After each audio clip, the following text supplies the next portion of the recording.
One of the biggest barriers to being successful at decluttering is actually having the time. Think about when you declutter. You have to prep the area, get all the stuff, go through it all, put it in bags or bins for donations. There are lots of steps and it takes a bunch of effort. And realistically in our lives, we're busy. We have jobs, we have responsibilities, we have to do taxes. And it's hard to make that space and time and energy for decluttering. So I think one way we can help ourselves out is to make decluttering faster. Find little ways to make it more efficient, more doable, so that we can fit it into our busy lives. It will feel that much more approachable and like you can take it on and you can do it. So today is about me sharing some strategies I use to make decluttering more efficient, but it's also about gaining motivation and momentum to get out there and to declutter.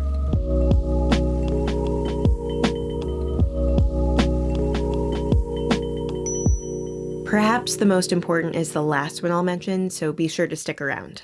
A first strategy is to use gateway storage for hard decisions. Gateway storage can kind of function as a maybe pile. Sometimes when I'm decluttering, I'm really torn on certain pieces, like I'm worried I'll regret getting rid of them. So if I have a third option than just for sure keep and for sure declutter, it probably allows me to eventually declutter more than I would have otherwise. So what I'll do is have a third category of maybes, and I'll take those maybes and without going through them again, I'll just put them in some kind of box or bin or bag and put them away in storage. Then for the next, say, month or 2 months, I'll see if I miss any of those pieces. If I do, I can go and grab them and pull them back into my space. But then if I don't, at the end of a very specific allotted time, I can go back and just take those boxes and bring them to a donation center. Because I'm the type of person that tends to like to collect and to keep, I have this sort of sticky brain. By knowing that I could go retrieve the item and take back my decision to potentially declutter it, it just allows me to part with more and to feel a little bit more free and open. But why this makes it faster is that I think it reduces the decision fatigue and the decision time. When I'm decluttering, if I feel like it's all or nothing, I spend more time deliberating. And for me, the deliberation is what takes the most amount of time during decluttering. Like if I could just instantaneously know whether I'm going to keep something or not, it would go so much faster. A second way to declutter faster is to go through your entire home with a garbage bag and get rid of the actual garbage, and then do the same with a donation box. To just really quickly scan the space, are there things that are super clearly declutterable, and just put them either in the garbage or a donation box. A third strategy is to do bite-sized chunks that feel doable. While it's great to do a really thoughtful, intentional, all-encompassing declutter, sometimes fitting in just little tiny decluttering sessions throughout the week can help you gain momentum. Because sometimes I think we feel we need to do it a really correct way, like say the Marie Kondo way where you take everything in a given category and go through all of it. But realistically, we don't always have the time to do that. But sometimes we might have an extra 5 to 10 minutes to go through that junk drawer or that toolbox and just eliminate the things we know we're not using. So don't be afraid to break it down and to just get rid of a blouse here or there, or rid of that extra scissors now and again. You don't have to do it all at once. The next strategy is one that I believe will allow you to declutter your entire home in just a month. So what I recommend is to sit down and to write down a number of categories. The general categories of the spaces you know are extra clutter-ridden or areas you just know you need to get to. So for example, maybe a category is your wardrobe. Maybe a category is all the bathrooms. Like maybe it's getting that storage area clean and just knowing that there's going to be way less in that space.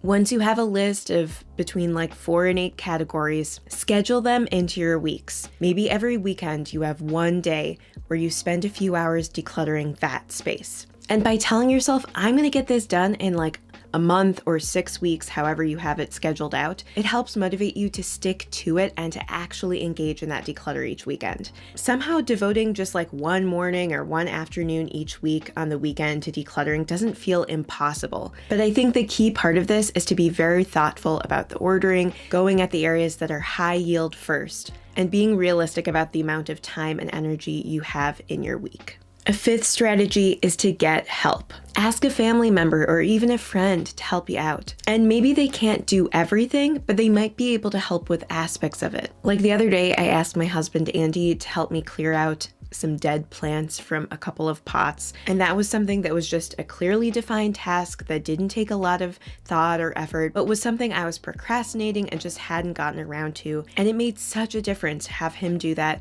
so that I, at the same time, could go work on decluttering another area. Just remember, you don't always have to do it alone. Another strategy is to focus on decluttering, not on cleaning or organizing. Sometimes I've noticed when I start decluttering, I start to get tempted to move things around, to make things look a little prettier, or maybe even to actually wash the space. And while that might be a step you eventually need to get to, sometimes if we add all these extra tasks on to the decluttering process, it can bog us down, and then it can keep us from making the real progress and reducing the number of belongings we have. Realistically, the core to the mess in your home is probably the amount of belongings you have, not how organized it is. At least I would argue that's the case for most people in the US. So taking some of the pressure off, saying, I'm just going to focus on eliminating belongings from my space can be really helpful.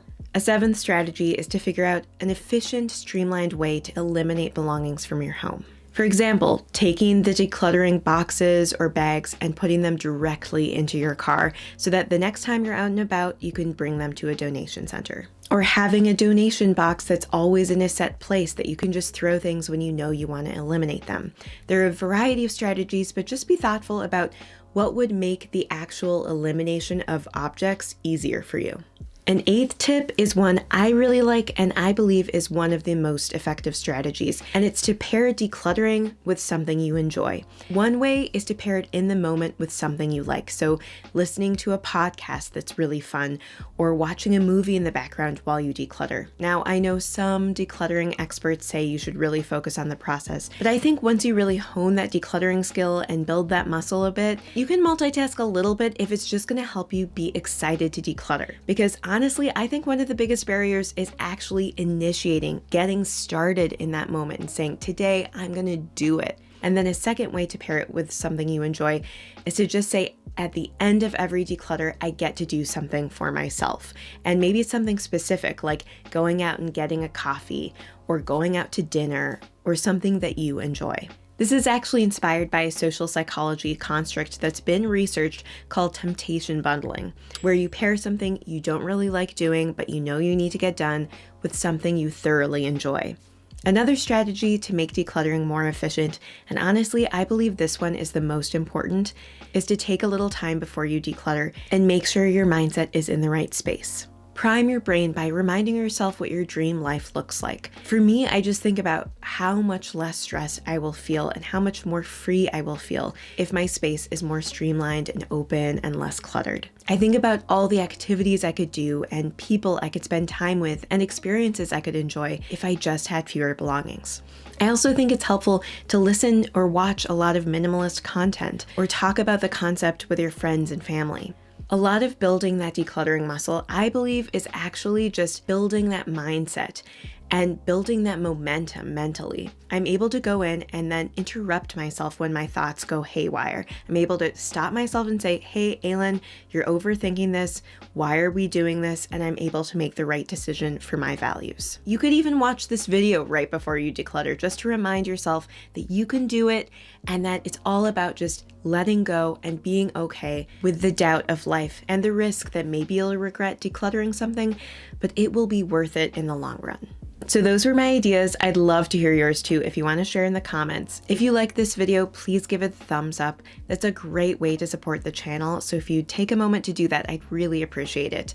And then also, if you're new here, I should mention, hi, I'm Aylin. Welcome. And on this channel, I talk about simple living, minimalism, and building an empowering mindset. If any of that interests you, please hit the subscribe button. Another great way to support the channel. Anyway, that's pretty much all I've got for you, but thank you so much for spending this little bit of time with me, and I hope you have a wonderful rest of your day. Bye!